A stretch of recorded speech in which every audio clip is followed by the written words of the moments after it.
दोस्तों, आज बिहार से जो खबर सामने आ रही है वह न केवल पूरे राज्य में बल्कि देश भर में चर्चा का केंद्र बन चुकी है। हर गल रहे हैं, चाय की दुकानों पर बहस छिड़ी हुई है, घरों में परिवार वाले एक दूसरे से इस पर विचार विमर्श कर रहे हैं। यह खबर इतनी बड़ी और चौंकाने वाली है कि इसे सुनकर हर कोई हैरान रह जाता है, आंखें फटी की फटी रह जाती हैं। दोस्तों, हम बात कर रहे हैं बिहार की शराबबंदी की, जो कभी मुख्यमंत्री नीतीश कुमार की सबसे बड़ी पहचान थी। उनकी राजनीतिक छवि का एक मजबूत स्तंभ मानी जाती थी, लेकिन अब वही शराबबंदी उनके लिए सबसे बड़ी चुनौती बनकर सामने खड़ी हो गई है, जैसे कोई भारी बोझ जो हर कदम पर साथ चल रहा हो। यह ऐसा मुद्दा है जो न केवल बिहार की जनता को प्रभावित कर रहा है बल्कि राज्य की राजनीति को हिला रहा है, अर्थव्यवस्था को कमजोर कर रहा है और सामाजिक ढांचे को पूरी तरह से अस्त व्यस्त कर रहा है। तो आइए इस मुद्दे को और गहराई से समझते हैं, तथ्यों के साथ, आंकड़ों के साथ और उन अंदर की बातों के साथ जो शायद आपने पहले कहीं नहीं सुनी होंगी, जो मीडिया की सुर्खियों से परे छिपी हुई हैं। और हाँ, अगर आपको यह खबर रोचक और महत्वपूर्ण लगे तो इस चैनल को सब्सक्राइब करना ना भूलें, ताकि बिहार की हर ताजा और सच्ची खबर सबसे पहले आप तक पहुंचे, आप कभी किसी अपडेट से वंचित न रहें। दोस्तों, साल 2016 में जब बिहार में शराबबंदी लागू की गई थी, तब इसे एक क्रांतिकारी कदम बताया गया था, जैसे कोई बड़ा बदलाव जो समाज को नई ऊंचाइयों पर ले जाएगा। नीतीश कुमार ने खुद कहा था कि यह कानून बिहार के समाज को सुधारेगा, अपराधों में कमी लाएगा, परिवारों में खुशहाली और शांति लाएगा और सबसे बड़ी बात,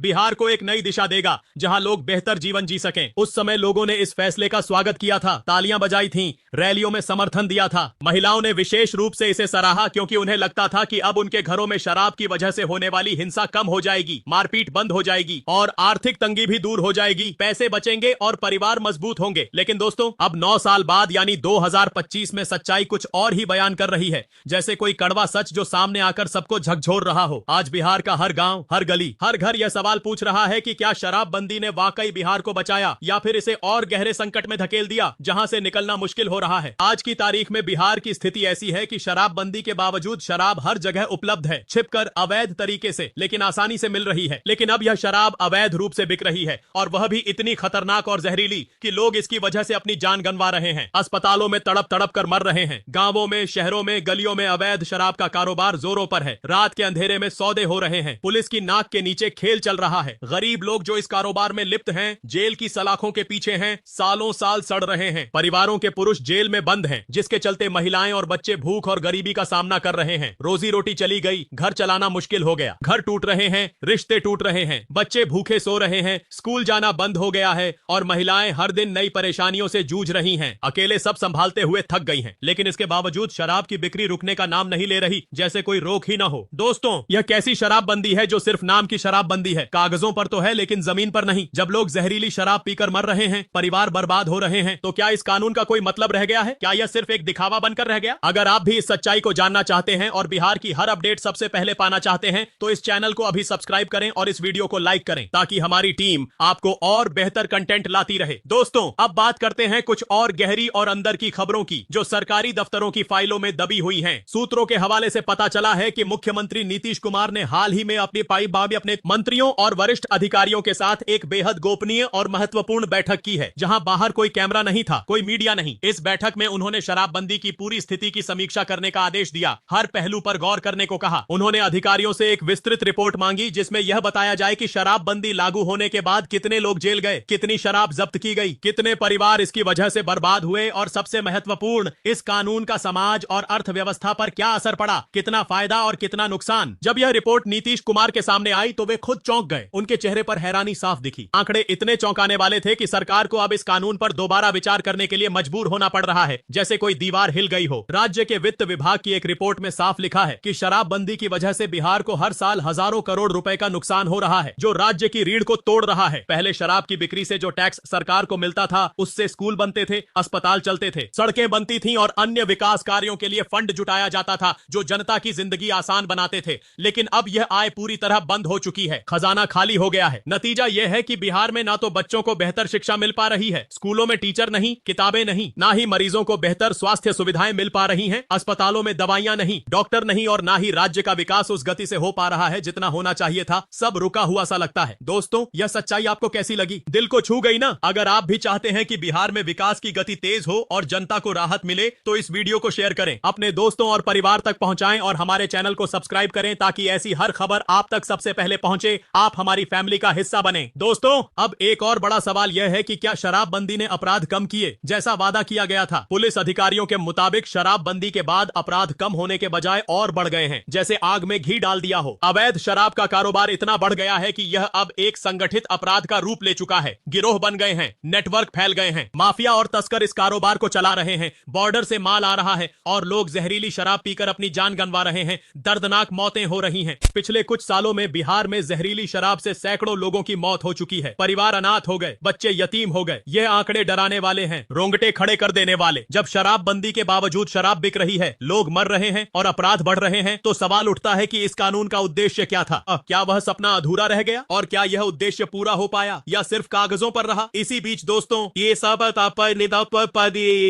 बिहार की राजनीति में भी इस मुद्दे ने तूफान खड़ा कर दिया है, जैसे कोई भूचाल आ गया हो। प्रशांत किशोर, जो अपनी जन स्वराज यात्रा के जरिए बिहार के गांव-गांव में लोगों से मिल रहे हैं, पैदल चलकर, पसीना बहाकर, ने साफ शब्दों में कहा है कि अगर उनकी सरकार बनी तो वे शराबबंदी को पूरी तरह खत्म कर देंगे, जड़ से उखाड़ फेंकेंगे। उनका कहना है कि इस कानून ने बिहार के गरीबों को और गरीब बनाया है, उनकी कमर तोड़ दी है, उनके परिवारों को बर्बाद किया है और राज्य की अर्थव्यवस्था को भारी नुकसान पहुंचाया है, जैसे कोई जहर घुल गया हो। प्रशांत किशोर ने यह भी सवाल उठाया कि जब देश के बाकी राज्यों में शराब की बिक्री खुलेआम हो रही है, दुकानें चमक रही हैं, तो बिहार में इसे क्यों रोका जा रहा है? क्यों यह भेदभाव? क्या बिहार की जनता को राहत का हक नहीं है? क्या वे दूसरे दर्जे के नागरिक हैं? वहीं हिंदुस्तान आवाम मोर्चा के प्रमुख और पूर्व मुख्यमंत्री जीतन राम मांझी ने भी इस मुद्दे पर अपनी आवाज बुलंद की है, जोर शोर से बोले हैं। उन्होंने कहा कि अगर उनकी पार्टी को विधानसभा चुनाव में ज्यादा सीटें मिली तो वे शराबबंदी को खत्म करने का फैसला लेंगे, जनता की सुनेंगे। मांझी का कहना है कि यह कानून अब जनता के लिए राहत नहीं बल्कि सजा बन चुका है, रोज की तकलीफ बन गया है। उन्होंने सरकार से अपील की है कि वह जनता की तकलीफों को समझे, आंखें खोले और इस कानून पर दोबारा विचार करें, बदलाव लाएं। दोस्तों, अगर आप भी मानते हैं कि बिहार में अब बदलाव का समय आ गया है तो इस वीडियो को लाइक करें, शेयर करें और हमारे चैनल को सब्सक्राइब करें ताकि आप हर अपडेट सबसे पहले पा सकें। हम साथ मिलकर आवाज उठाएं। दोस्तों, अब बात करते हैं नीतीश कुमार के सामने खड़ी उस सबसे बड़ी चुनौती की जो उनके राजनीतिक करियर का सबसे कठिन फैसला हो सकता है,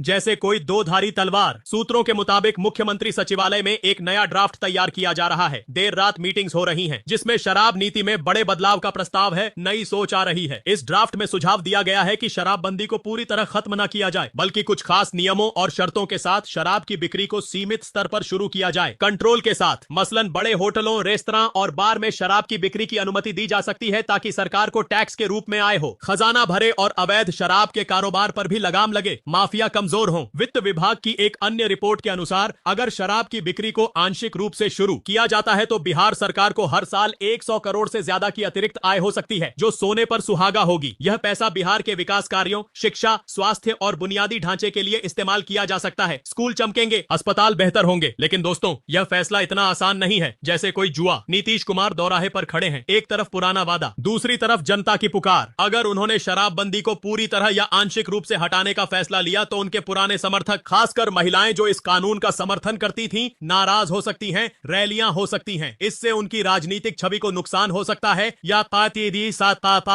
है, वर्षों की मेहनत पर पानी फिर सकता है। लेकिन अगर उन्होंने शराबबंदी को जारी रखा तो विपक्ष इस मुद्दे को हथियार बनाकर चुनाव में उनकी सरकार के खिलाफ माहौल बना सकता है। पोस्टर लगेंगे, भाषण होंगे। राजनीतिक विश्लेषकों का कहना है कि विधानसभा चुनाव नजदीक है और नीतीश कुमार अच्छी तरह जानते हैं कि जनता का मूड अब बदल चुका है, गुस्सा है, निराशा है। लोग अब विकास की बात कर रहे हैं, नौकरियां मांग रहे हैं, रोजगार की बात कर रहे हैं और सबसे बड़ी बात, वे राहत चाहते हैं।